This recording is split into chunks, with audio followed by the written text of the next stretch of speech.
Can I risk one more story with you? Once upon a time… Can I risk a story with you?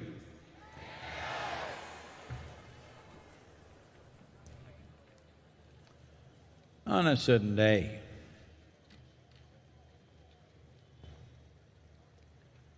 Shankaran Pillai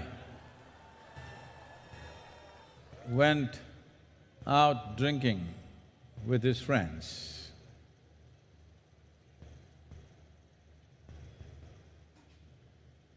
You know,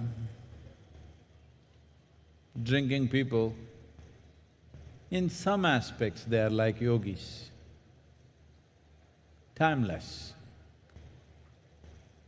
He was walking back from his office. He saw some of his friends were at the bar. He thought he will just spend 10 minutes and just a couple of drinks and go home. But because with a little bit of inebriation, you become both timeless and countless. He couldn't count the number of drinks he had, nor could he check his time. When he thought, oh, it should be late, I should go home, and he looked like this. It said, the watch, stupid watch said 2 a.m. It's not at 2 a.m., it's only 1. So then he thought he must go home and somehow found his way home. Then he pulled out the key. You know, they make these keyholes so small. Why can't they make it this big? It's so small. He struggled for 20 minutes to find the hole, put it inside and somehow opened it. Then he went in, slowly crawled up the staircase, went into the bedroom and on the way, when he was coming, trying to take a shortcut, he crossed a rose garden. Because his feet were partially rubbery, he happened to fall into the rose bush face down. He could feel some pain, some liquid on his face, but he didn't know what has happened. So he crawled up the staircase, went into the bathroom and looked at his face. It was one big mess, bleeding all over the place. The rose bush had really done a scratch job on him. Then he opened the medicine cabinet, fixed himself up and went and crashed into the bed. Fortunately, the wife was a big sleeper. Then in the morning, the wife brought a bucket full of cold water and splashed it on his face. He woke up, oh, why, it's only a Sunday morning, why are you bothering me like this? She said, you promised me that you will not drink. He said, for sure, haven't taken a drop.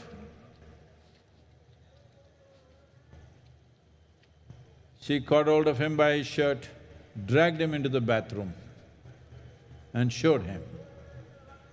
All the band-aid and plaster was on the mirror. Unfortunately, most human beings are handling their well-being like this. The fundamental thing that we need to understand is human experience. Human experience, joy or misery, peace or turmoil, agony or ecstasy, variety of experiences, all of them are manufactured within us, never outside of us. We may use some stimulus from outside, but essentially All positive, negative, whatever kind of experiences you have are made within you. Manufacturing unit is here. So if you want to ensure what is the nature of your experience, you have to turn inward, engineer this a little bit. Been talking about inner engineering for a long time, because if you do not engineer this the way you want, whatever you may have in the world, a bag of misery follows you no matter where you go. Is just being joyful, peaceful or blissful is the goal of life? No, no, no. If you are soaked in blissfulness, then this life will blossom to its fullest potential. You can explore the full depth and dimension of what it means to be a human being only when there is no fear of suffering, only when you are soaked in bliss. When every cell in your body has become pleasant, you have no concern about yourself. Or in other words, you might have taken up 1,000 concerns in your life, but you are never the concern. You may have 1,000 issues in the world, but you are never the issue. You may be handling many problems on a daily basis, but you are not the source of that problem. This much if you ensure, then this life will blossom into a different possibility. As I was saying earlier, this is a civilization which is dedicated to raising the human being into a divine status. This is not a civilization which is waiting for God to beget a son or send his messengers down here. This is a civilization which is about raising the human being to their peak potential. If you look back on the hoary history of the spiritual traditions of what we refer to as Hindustan, you will see men and women, the kind of men and women that gods would be envious of. Even gods came to consult the sages and seers, as the legends speak. Because a human being can rise to that position, every human being has the same possibility. How much are you willing to invest? How much are you willing to strive is the question. It's not for me to tell you how much you must strive for. But on a night like this, you must make a decision.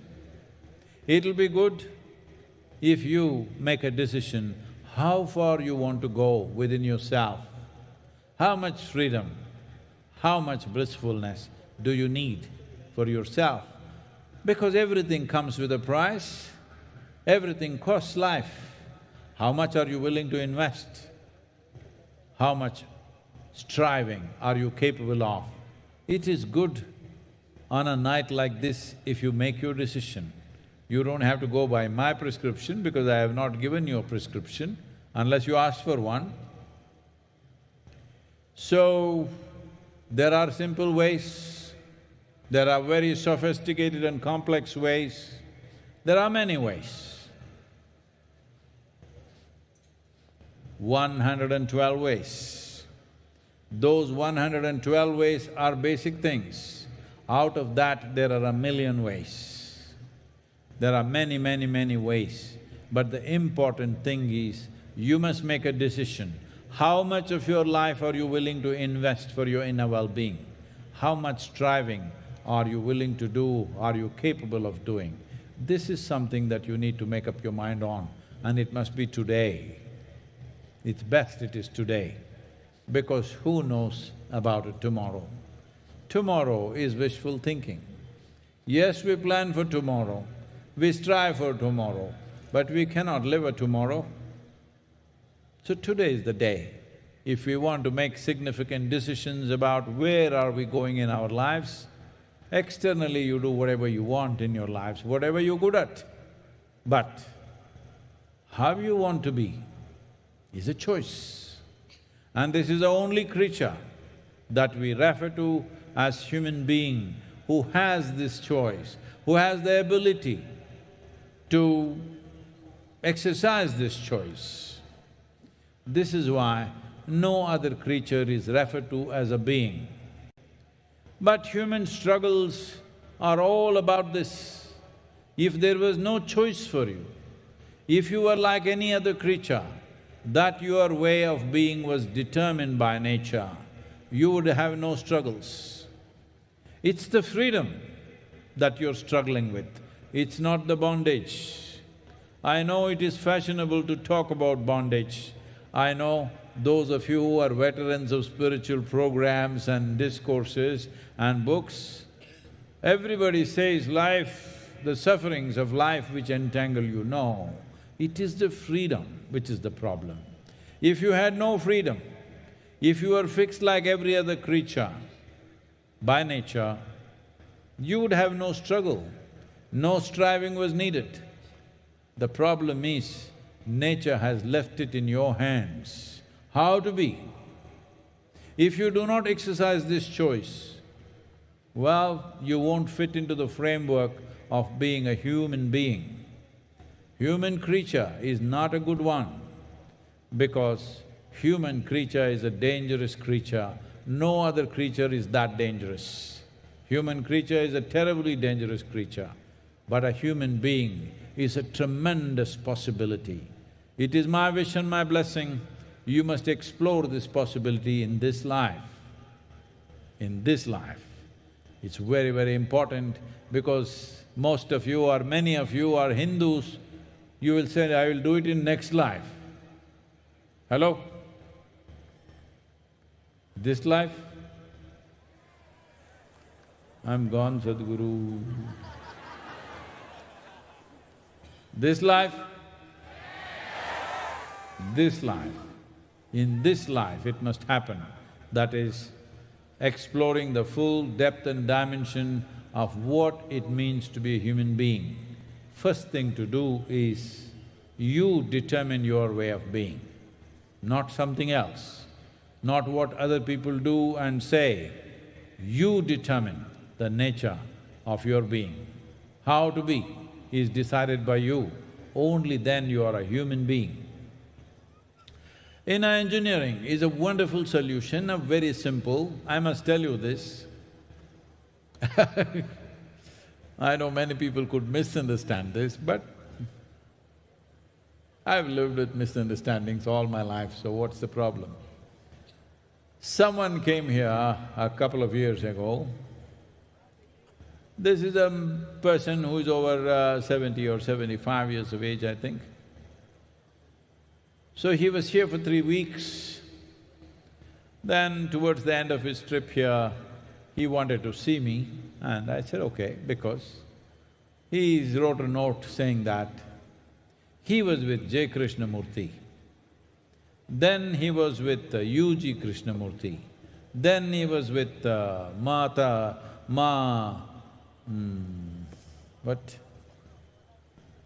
Anandamayi, then he was with Rajneesh, then he was with some Western teachers in Europe. So he wrote, I've been with all of them, I would like to meet you.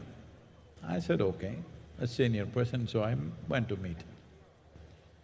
Then he said, see, I've been with all these people, every one of them has added something to my life, something beautiful happened to me when I was there, but I've been sitting here and watching for these 3 weeks. You're the only one who's built a spiritual factory. I said, what? He said, no, this is a spiritual factory. People just come, within 3 days, everybody is transformed, they're jumping with joy and they're going. I've seen batch after batch after batch, they come and they go back in a completely different way. This is a spiritual factory. Then I thought, this is a wonderful idea.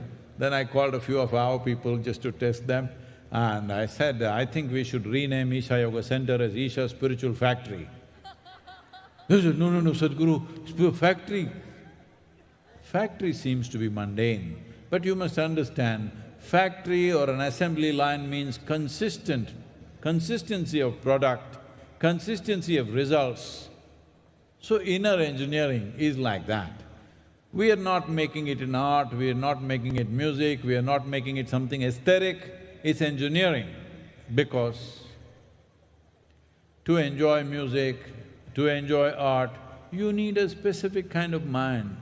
Not everybody can enjoy every kind of music, not everybody can enjoy every kind of art form, but everybody can benefit from engineering. You just have to learn to use it, that's all. You don't have to worship it, you don't have to look up to it, you just have to learn to use it. So as a part of this, as we are rolling out a movement called Miracle of Mind, because this mind is a miracle, but a whole lot of people have turned this miraculous mind into a misery manufacturing machine. I want to see that maximum number of people enjoy the miracle of this mind.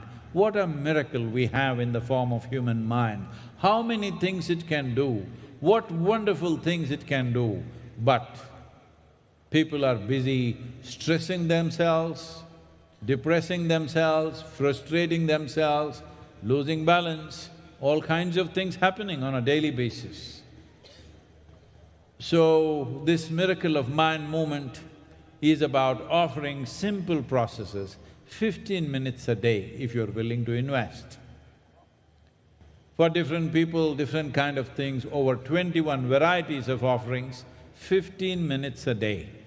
This will come in the form of an app, a gamified app, so that people can play with it, and every day before you go to bed, you can play a little life hopscotch, which will give you a reading as to what is your mental state today.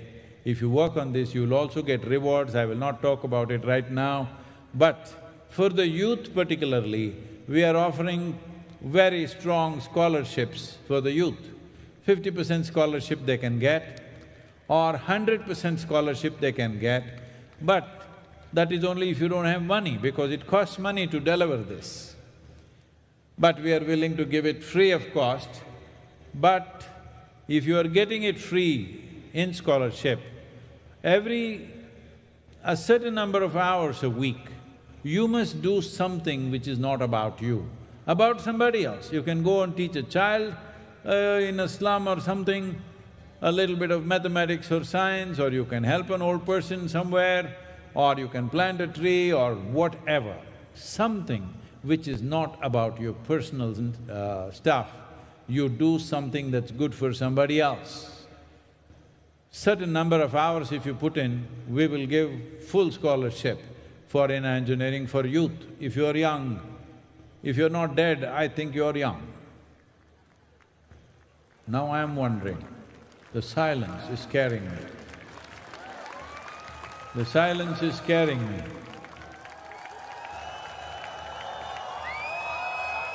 Alive people?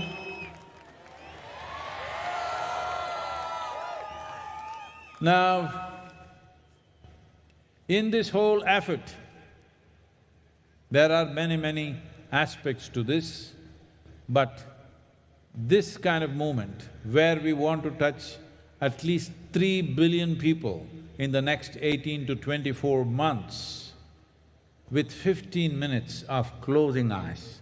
If 3 billion people close their eyes 15 minutes a day, believe me, the world will change in many ways.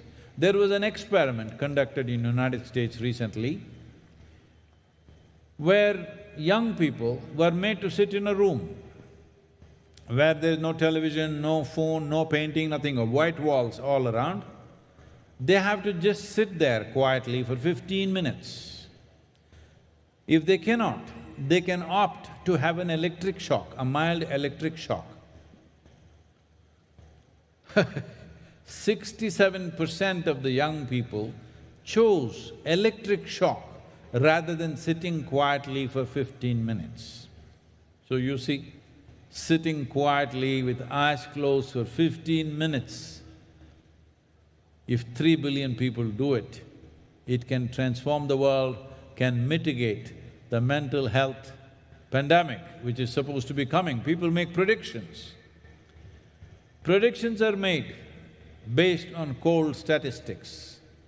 What is beating in a human heart is never taken into account. Statistics don't take that into account.